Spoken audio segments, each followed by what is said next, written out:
Today, on August 31st, Fear Inoculum turned 2 years old, so I thought it's a good time to talk about why many people did not quite understand Fear Inoculum, but also why this album was necessary for Tool's evolution. Fear Inoculum was an album that Tool fans waited for 13 years, even though the previous release, 10,000 Days, was not as well received as Anima and Lateralis, which statistically speaking are fan favorites. 10,000 Days still received plenty of praise from fans. Overall, 10,000 Days still felt like a natural progression for Tool. Fear Inoculum, however, is the most divisive release, at least among fans. It's all or nothing with this one. And I have to be honest, it is my least favorite album by Tool as well. I was not able to get into it upon hearing it for the first time, and 2 years later, unfortunately, little has changed. Fear Inoculum is by no means a bad record, but not what I expected. And since I belong to the camp of not being the biggest fan of this release, I will try and explain what the problems of this record are that many Tool fans, including myself, could not overcome and appreciate this album the way it perhaps deserves. I know Tool fans can be vicious, but please don't hate. We can coexist and be mature about having different opinions. Hopefully. I'm feeling a decent 2 strong 4 on this one. But before we get to that, please drop a like, because it means more than you think on YouTube. The more likes this video gets, the more people will potentially see it. The more people see this video, the more likely I am to make a documentary on Anima. Which reminds me, if you are a true Tool fan, you owe it to yourself to watch my documentary on UNDERTOW, easily the most detailed video on this album out there. Once you get past my accent, trust me, it will be worth it.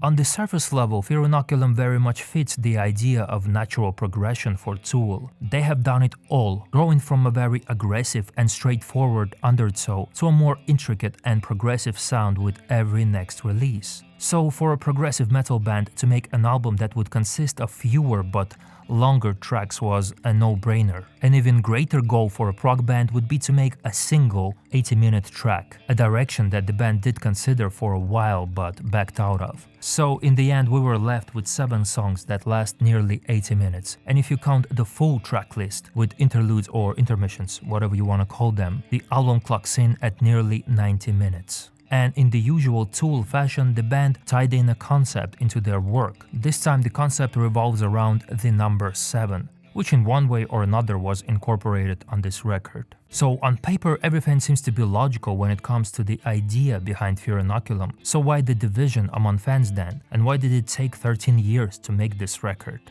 First off, the writing of Fear Inoculum began in 2008 after the tour cycle for 10,000 Days wrapped up. And one of the riffs in the closing track Tempest dates back to the mid-90s. Apart from that, there were circumstances that slowed down the writing process, from some physical injuries suffered by some of the band members in a traffic accident to lawsuits that were resolved only by 2015. So the actual writing took a while, but technically not 13 years as it's made out to be. Especially keeping in mind that Maynard did mention the initial ideas the band had way back in 2011 were already good. But the band was second-guessing their efforts a lot. This is quite a common thing for most musicians, especially later into their career, because there are, of course, high expectations and pressures, especially considering that Tool's discography up to this point was nearly flawless. But before they could think of expectations of their fans, they had to meet their own expectations. And naturally, the more time passes, the higher the expectations grow. Most of the instrumentals were completed by 2017 and Maynard could begin to work on his vocals. Very fittingly, many themes of the album revolve around fear, aging, and doubt. All of the things that the band has been going through while working on this record. And we finally got to hear the entire thing in 2019. In terms of reception, Fear Inoculum received universal acclaim. It also received some awards. Fear Inoculum sold over 250,000 of copies, which is huge considering how music is consumed these days. Also, they once again made the physical release of the record a unique experience. Apart from the usual artwork, the CD package came along with a built-in screen, which begins to play a video as soon as you open the sleeve. And this video was not released on any other platforms, at least to my knowledge. The band did not release any music videos to support the album apart from this, which was very unusual to say the least. So there was no shortage of praise for Tool and Fear Inoculum. Then why the division in the fanbase? Why couldn't we be happy just with the fact that our favorite band just released an album after such a long time? Of course, I cannot speak for everyone, but I will try my best to be as objective as I can be, since I have read so many opinions on Facebook and Reddit and so on. It's a constant source of discussions among Tool fans. Some say it sucks, some say it's their best work, and a lot of comments that are far too graphic to mention on YouTube. So I will try to point out some complaints that some people as well as myself have and try to elaborate on why certain things did not work for some fans. The glaring issue is the length of the songs, of course excluding the interludes. The shortest song is just over 10 minutes long, and the longest is nearly 16 minutes long. Even though Tool's discography has no shortage of songs that are over 10 minutes long, to have every track of this length is quite overwhelming to many music fans, and in many cases the length of these tracks on Inoculum is not quite justified. A lot of this material seems very self-indulgent for the band. I guarantee this stuff is very fun to play as a musician, but some things that are fun to play are not necessarily fun to listen to. In fact, for many musicians, what they play and what they listen to can be quite different. Many bands, especially old school bands, write music in jam sessions, and how it works is someone comes up with a riff or a rhythm, and then the band keeps playing that idea for like 10 minutes non-stop, just to get the feel of it and maybe develop some ideas on top of that initial riff or rhythm idea. Well, a lot of the songs on this record feel like they have never left a jam session. I think the standout songs by any artist are the songs that are unique in some way. Let's take some standout tracks by Tool for comparison. Sober, Push It, Stinkfist, Schism, Reflection. Just a few standout tracks that came to mind for no particular reason, other than the fact that they are all quite unique. It's the same band but very different songs. And they are different because they have distinct riffs, melodies, vocals, and most importantly, feeling and energy about them.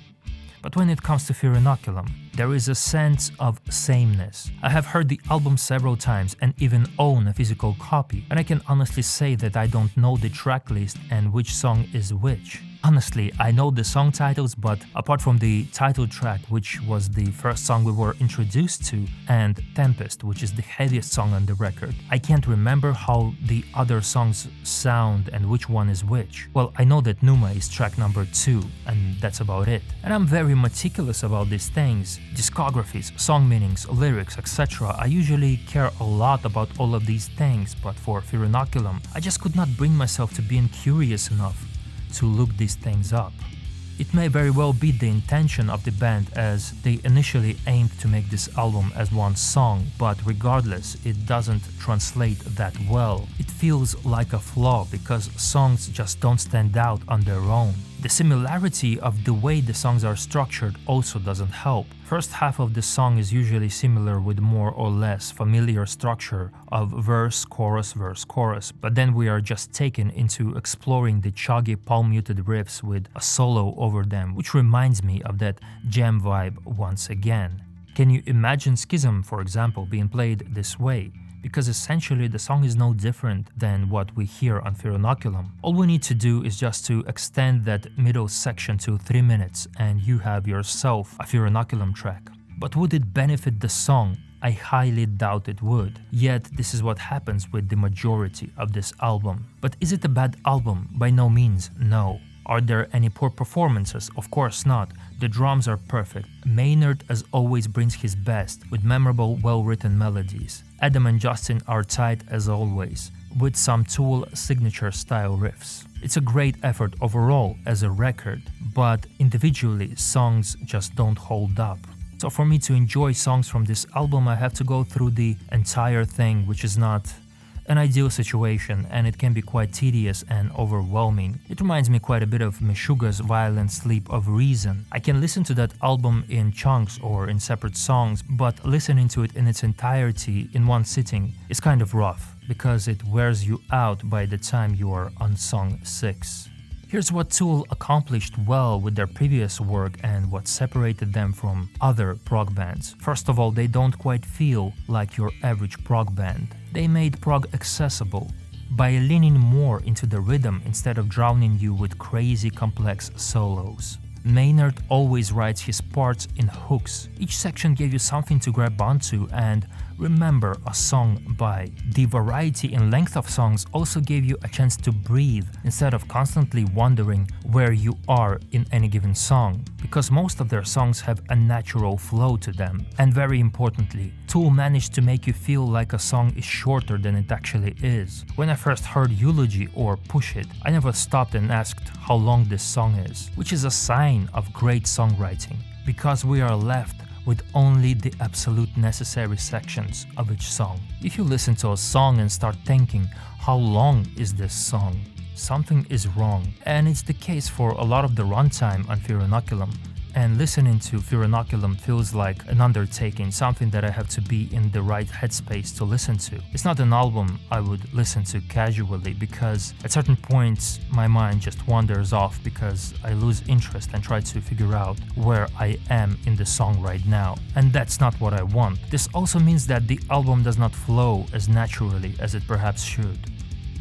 These short interludes, they became a staple of theirs, but in all honesty they worked best on Inoculum. They felt clever and added another dimension to that album. On the rest of their records it just feels like kind of forced and more like we are Tool, so this is something that we have to do on our record. And it's no exception in case of Fear Inoculum. I feel like they are unnecessary and add no value really. You could say that with songs of this length they serve as a sort of palate cleanser, but I'd rather hear an actual song that is shorter instead of listening to some random ambient sounds. To sum this up, it's a good album and arguably a necessary album for the overall evolution of Tool's sound, but it's simply not for everyone because it demands more attention than any of their previous work.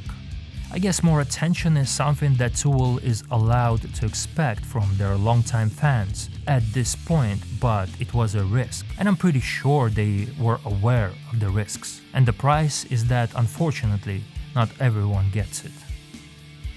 This one was tricky because it's Tool, and Tool is always difficult to talk about unless all you have to say is praise. But it was an important video for me to put out as these thoughts were in my mind for a long time, and seeing these polarizing discussions about Fear Inoculum arise every now and then in Tool community, I thought it was important not only to me. Besides, I think it's healthy and important to bring up these discussions. No artist will be happy if all they get is praise, especially a band like Tool. They always managed to stir the pot at least a little bit and make people question what they see and hear in their art. I would love for those of you still watching to also start a discussion in the comments section. If you enjoyed the video, please drop a like. Even if you disagree with me, I hope I brought up some valid points and perhaps a better understanding of why this record is simply not for every Tool fan. Have a good day and I hope to see you in the next one. Take care.